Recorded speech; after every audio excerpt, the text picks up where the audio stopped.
Dealing with the confusion, the fear of what behaviors mean, and how to get help in the midst of a crisis can be overwhelming. The stress of not knowing when the next crisis will occur can also be overwhelming. We live in a typical middle-class neighborhood, and when the police cars show up and the ambulance, and he's taken out of the house, handcuffed, and yelling at the top of his voice in a really psychotic state. You worry about the neighbors. We are very fortunate. We're blessed with some very understanding and just plain good neighbors. Ronald Reagan was being inaugurated as president.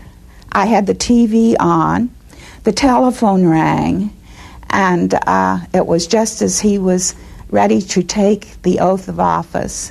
The hostages in Iran had just been released. When I answered the telephone, it was a call for me to come to the trauma room of Allegheny General Hospital because Alan had just jumped from the 9th Street Bridge into the icy waters of the Allegheny when it was 18 degrees below zero.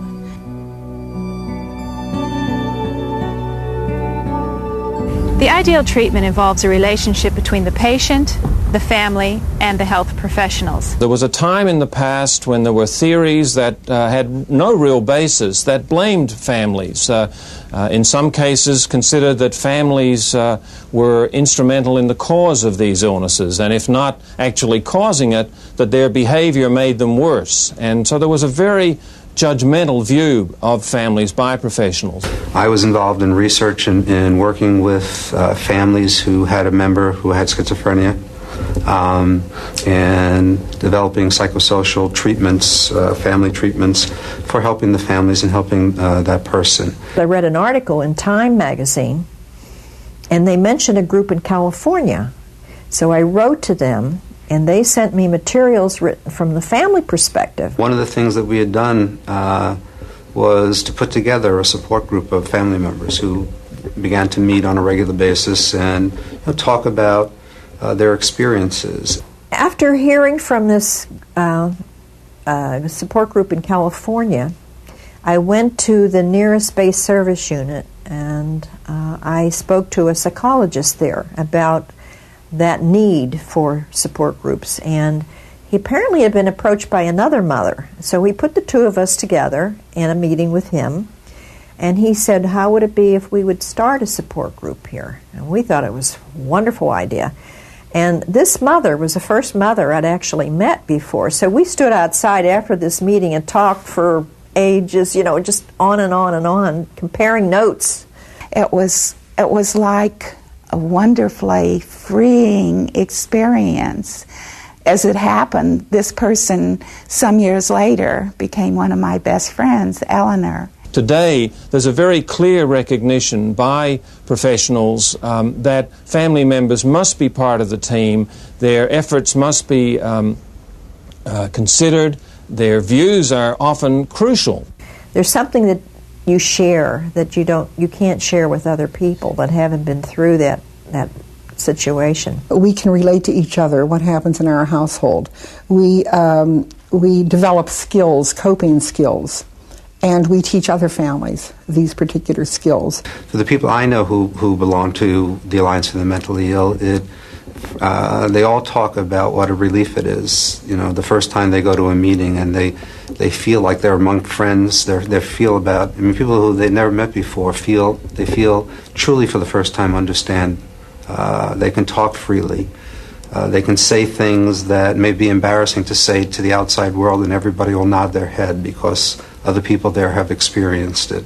I think the Alliance for the Mentally Ill has been a particularly important organization for this partnership between family members and professionals working together to help the patients. The information that family members can give professionals about the course of the illness, the sorts of things that seem to produce worsening, the sorts of things which are helpful. Therapists come and go.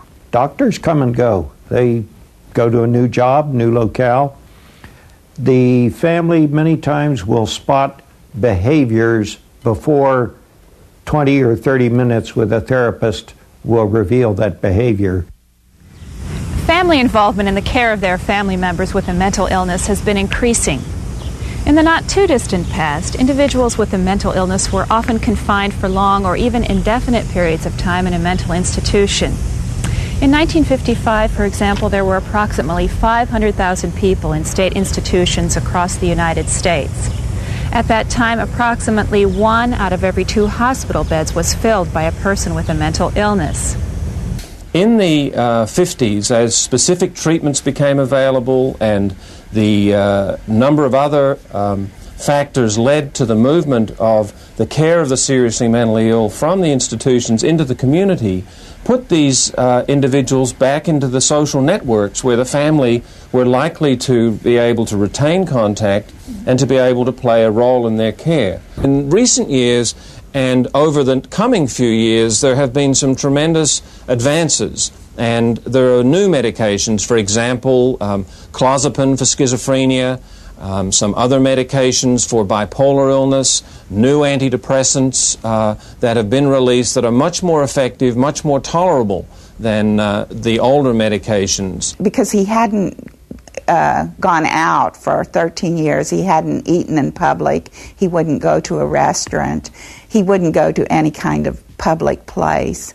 And I said that I had a dream of taking my son to lunch one day, and that dream came true after he took clozapine. For years, family members have identified housing, safe and affordable housing, as the number one need for people with serious mental illness.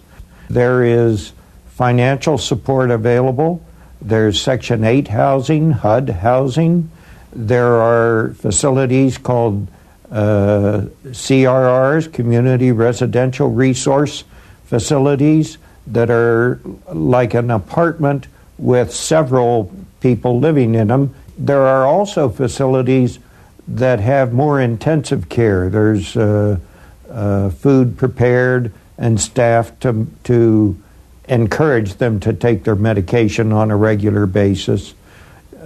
But housing is a very high priority, and without safe, affordable housing, it will be very difficult, if not impossible, for a person with serious mental illness to live in the community. I remember one of the things that they used to do, which they have changed, is that they used to put mentally ill and mentally retarded together many times in housing or in residential or programs, and we didn't think that was such a good idea because they're really different populations and they have different needs. Housing today is 1,000 times better than housing was 20 years ago. Medication today is 1,000 times better than it was 20 years ago. Vocational services and social services are 1,000 times better than they were 20 years ago. And I think that they'll continue to get better. When I used to see a street person or a bag lady shuffling along on the street, I would think to myself, thank God that isn't in our family. Thank God I don't have to deal with that. And then it happened. It happened to our family. And now when I meet a street person or anybody who is talking to themselves or has a mental illness so clear, I think to myself, who loves you? Where is your family? Do you have the support? Where will you eat? Will you be warm tonight? So I think that my son's illness has made me a more compassionate person.